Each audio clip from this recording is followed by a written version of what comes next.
Good evening to all of you guys. एक बार फिर से आप सभी का जीके फैक्ट्स करंट में स्वागत है, क्योंकि मैं आज आपके लिए लेकर आया हूं CISF की, जो कि हाल ही में एक वैकेंसी आई है। बहुत ही जबरदस्त वैकेंसी है, ठीक है। सेंट्रल इंडस्ट्रियल फोर्स की वैकेंसी आई है, ठीक है।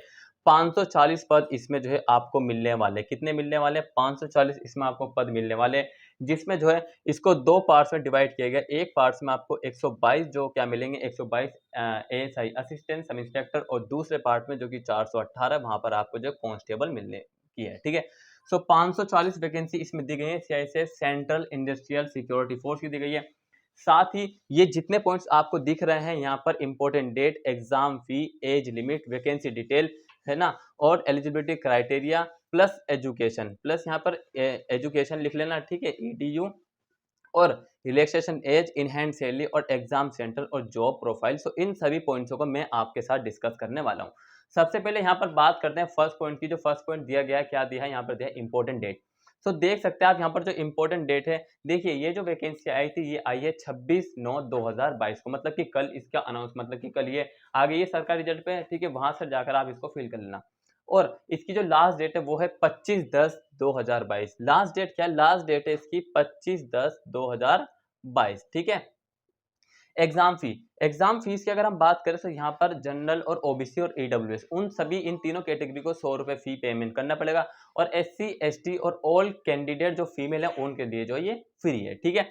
और एज लिमिट क्या है? देखिए यहाँ पर काफी बार स्टूडेंट्स की बहुत ही ज्यादा मतलब कि कमेंट रहते हैं, बहुत ज्यादा वो परेशान रहते हैं, और जो है उनकी कभी ये मतलब कि एक क्वेश्चन बनता जाता है माइंड में, ठीक है। देखिए एज लिमिट जो है इसमें वो आपको दी गई है 18 से 25 ईयर्स, मतलब कि 18 साल आपकी मिनिमम होनी चाहिए और 25 ईयर जो आपकी मैक्सिमम होनी चाहिए। देखिए इसमें एक बात और आती है, अगर आपका जन्म 26/10/1997, कब? अगर आपका जन्म जो है 26/10/1997 से लेकर, ठीक है, और 25/10/2004 के अगर बीच में हुआ है, तो आपकी एज जो है इस वैकेंसी के लिए परफेक्ट है, ठीक है। इसमें कोई डाउट नहीं है, समझ गए ना। सो एज लिमिट जो है वो 18 साल आपकी मिनिमम होनी चाहिए, और 25 ईयर्स आपकी, मतलब कि 25 ईयर और 18 ईयर्स के बीच में होनी चाहिए मैक्सिमम एज।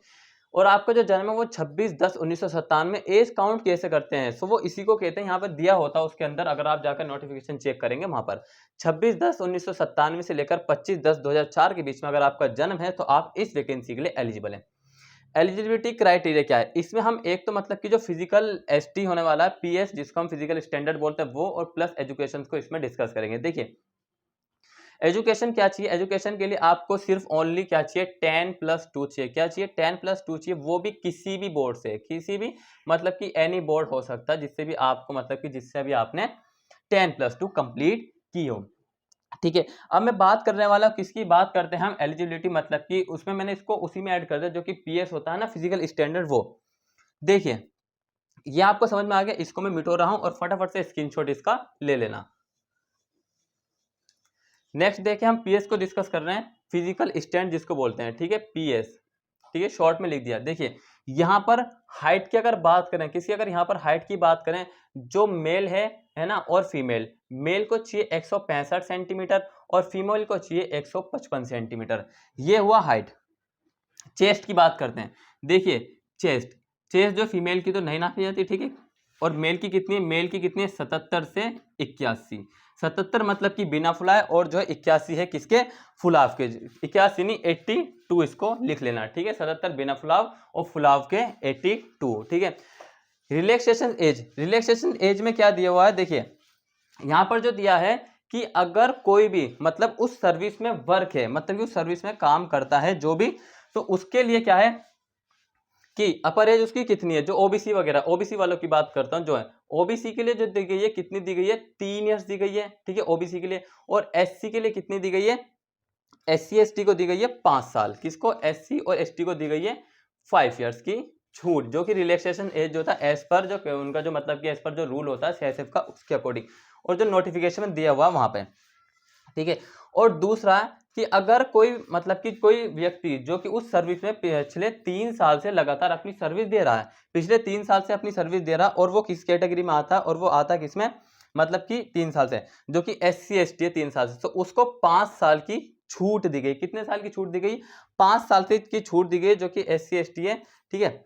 सो ये आपने ध्यान रखना। जो 3 साल से है, मतलब कि 45 साल तक वो भर सकता है। यहाँ पे 5 साल नहीं है, वो उसको जो है 45 साल तक भर सकता है, और जो ओबीसी है वो 40 साल तक उस वैकेंसी को फिल कर सकता है। समझिए, SC ST जो 3 साल से लगातार CISF में वर्क कर रहे हैं, वर्क सर्विस पे, वो 45 साल तक भर सकते हैं दोबारा, और जो है मतलब कि जो 40 साल तक जो ओबीसी है वो भर सकते हैं।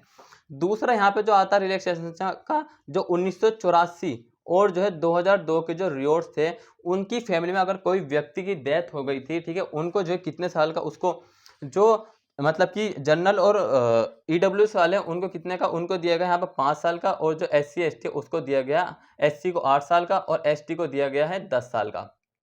सो ये था किसके बारे में, रिलैक्सेशन एज के बारे में। अब इनहैंड सैलरी आपको कितना प्रोवाइड कराएगी, देखिए इनहैंड सैलरी जो कितना देने वाली है सरकार, जो कि ASI और जो है हेड कांस्टेबल की। हम यहाँ पर सबसे पहले बात करते हैं ASI की, किसकी, ASI की। ASI में मिलेगी आपको 29,000 से लेकर 92,300 आपको मिलने वाली ASI में। और हेड कांस्टेबल में आपको कितनी मिलने वाली, हेड कांस्टेबल में आपको 25,000 से लेके कितनी मिलेगी, 85,000 मिलेगी। कितनी मिलेगी, 85,000 आपको मिलने वाली है सैलरी। ये हो गई इन हैंड सैलरी। उसके बाद है एग्जाम सेंटर। एग्जाम सेंटर जब भी आपका मतलब कि क्या, जैसे आपका एडमिट कार्ड रिलीज होगा वहां पर आपको एग्जाम सेंटर्स की डिटेल उसमें दी गई, जब भी एग्जाम आएगा तो उसकी भी हम नोटिफिकेशन आपको बता दें कब होने वाले हैं।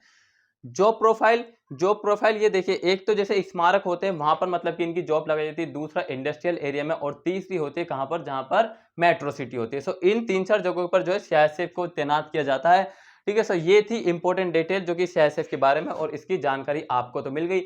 अब क्या करना है आपने, जितने स्टूडेंट्स को चाहते हैं कि आप सभी को इसको शेयर करें, ताकि और स्टूडेंट्स को भी ये पता लग जाए कि भाई CISF की जो वैकेंसी वो आ चुकी है, और इसमें जो ये पॉइंट्स जो इंपॉर्टेंट ठहरे हैं। ठीक है, मैंने आपको ये सभी बता दी, इंपॉर्टेंट डेट कर दिए clear, exam fee, age limit, vacancy detail, eligibility criteria, ये सभी मैंने डिस्कस कर दी। और एक और बात आती है टाइपिंग टेस्ट। क्या आता है टाइपिंग से, देखिए इंग्लिश में कितना चाहिए, 35 वर्ड पर मिनट चाहिए, और जो हिंदी में कितने चाहिए, हिंदी में चाहिए आपको 30 वर्ड पर मिनट आपकी टाइपिंग स्पीड होनी चाहिए। ठीक है, सो ये क्लास यहीं तक थी। उम्मीद करता हूँ क्लास आपको पसंद आई होगी, साथ ही जो इन्फॉर्मेशन चाहिए थी वो आपको मिल गई होगी।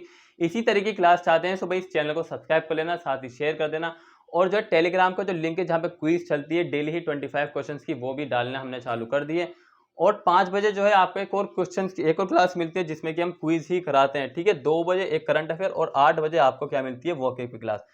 सो ये 3 क्लास बहुत इंपॉर्टेंट है, और एक क्लास, और संडे को हमने जो न्यू स्टार्ट कर दिया है। ठीक है, इस संडे आपको जो न्यू क्लास मिलेगी, या संडे को नहीं मिलेगी तो सैटरडे के लिए। ठीक है, सो मिलेंगे नेक्स्ट क्लास में, तब तक के लिए till then take care, all the best, have a nice day, thank you for watching this video all of you.